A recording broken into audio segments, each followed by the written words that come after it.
On September 1, 1939, German soldiers surged into Poland aiming for a rapid and decisive victory. Almost 2 decades earlier, their ancestors had also been marching, though this time retreating defeated back to their homeland. In November 1918, following 4 brutal years of World War I, Germany's Emperor Kaiser Wilhelm II was forced to step down. His forces were being overwhelmed by relentless attacks from British, French, and American troops. The German population was on the brink of famine, yet a dangerous belief began to take hold. Many generals and soldiers insisted they had not lost in battle but were betrayed by weak and cowardly politicians. Nevertheless, at 11 a.m. on the 11th day of the 11th month in 1918, World War I reached its conclusion. The next month, U.S. President Woodrow Wilson arrived in Europe with promises of a new global order. He convinced leaders worldwide to establish the League of Nations. At Versailles, they resolved that disputes between nations would henceforth be settled through dialogue within the League, not by warfare. The countries of Europe experienced newfound freedom. Germany's ally, the Austro-Hungarian Empire, was dismantled. From its ruins, fresh nations emerged. Austria, Poland, Hungary, Czechoslovakia, Yugoslavia, Latvia, Lithuania, and Estonia. Germany itself was substantially reduced. However, this arrangement planted a ticking time bomb. Not all welcomed the creation of states such as Czechoslovakia, particularly since many housed significant German minorities. Eventually, the wish to reunite German peoples would spark significant tension in Europe. Additionally, the defeated German people endured one more humiliation. They were compelled to pay enormous reparations of £6.6 billion to France and Britain, a burden beyond their means. Upon returning home, Wilson's vision quickly unraveled. The U.S. Congress refused to join the League, aiming to avoid being drawn into more European conflicts, choosing instead isolation. Germany had transformed. While still Europe's largest nation, its militaristic monarchy was gone, replaced by a democracy. Yet the new Weimar Republic soon faced severe challenges. Violent street clashes erupted between extreme right-wing nationalists and communist revolutionaries. In 1923, hyperinflation devastated the economy, reaching astronomical monthly rates. Ordinary citizens saw their savings vanish, creating fertile ground for radical right-wing agitators, including Adolf Hitler. Born in Austria, Hitler had served bravely in World War I, receiving the Iron Cross. After the war, he moved to Munich, where his fiery speeches propelled him to lead the small National Socialist or Nazi Party.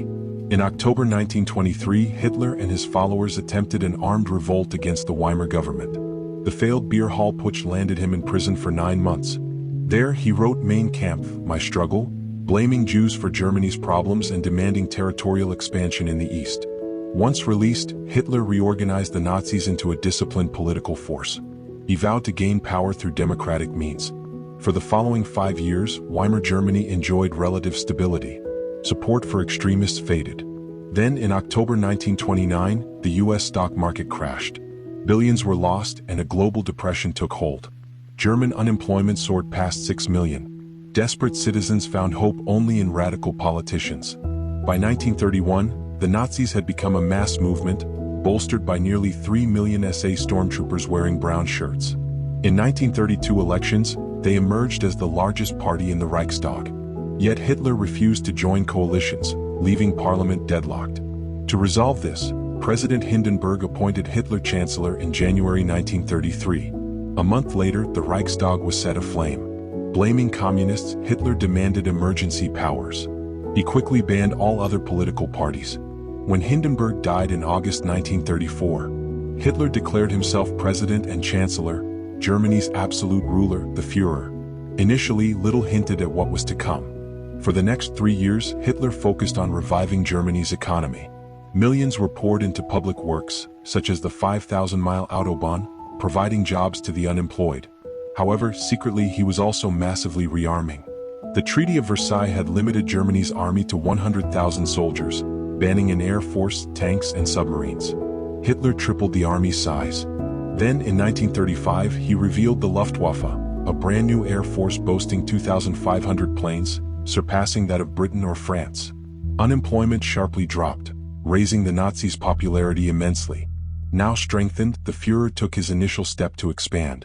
In 1935, he reclaimed the Saarland region along the French border after its population voted to return from League of Nations oversight to German control. The following year, German forces entered the Rhineland, a part of Germany that had been demilitarized under the Treaty of Versailles. At that time, many believed Hitler was simply reclaiming land rightfully belonging to Germany. Neither Britain nor France protested. When Berlin held the 1936 Olympics, many viewed the Nazis as determined yet fair, a regime restoring national pride without threatening others. However, warning signs existed. The 1935 Nuremberg laws forbade marriages between Jews and pure Aryan Germans and stripped Jews of citizenship. Yet, the first threats to global peace did not originate from Hitler but from elsewhere.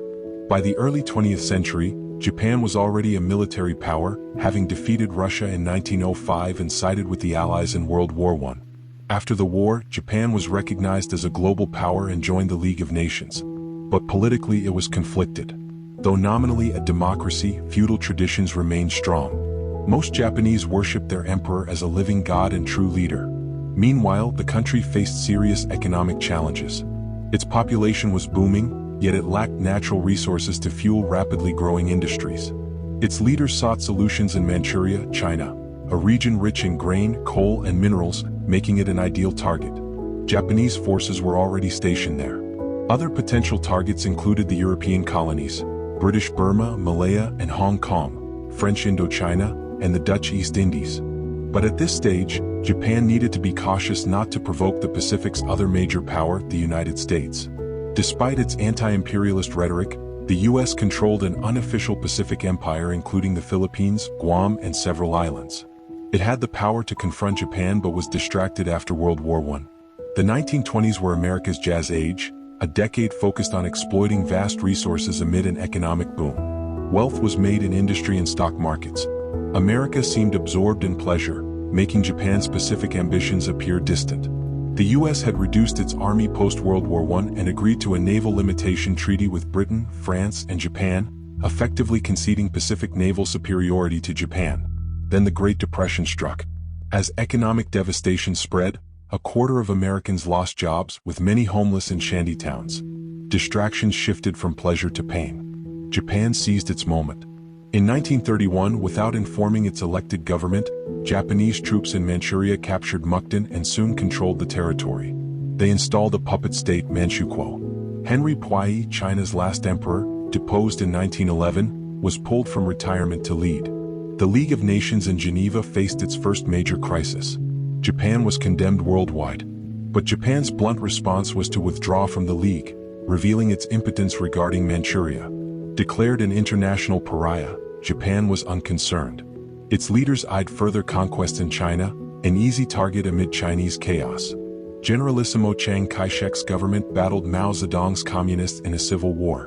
In 1936, Japan allied with Hitler to prevent Soviet attacks on China. In July 1937, Japan instigated conflict with Chinese troops and invaded. Initially surprised, the Chinese soon mounted fierce resistance.